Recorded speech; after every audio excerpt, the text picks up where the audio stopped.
How to hide locked chats in WhatsApp. So to start, we'll have to open our WhatsApp account, and then in here, as you can see, I have my locked chats. Simply tap on this one, and then after that, in here you will see all the locked chats that you have on your account. What we need to do here is to go in the top right corner of the screen, tap on these three dots. After that, you will now see this option, hide locked chats. What we need to do is to toggle this one on. After that, you will have to create a secret code. So as for me, I'm just gonna simply type here a sample.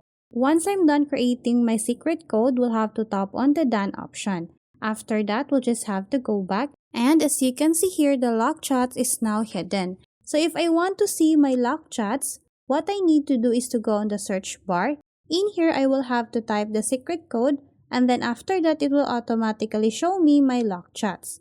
So that's how easy we can hide locked chats in WhatsApp. Thanks for watching, and if you find this video helpful, please don't forget to subscribe, hit the like button, and then the notification bell so you won't miss any of our future videos. See you on the next one.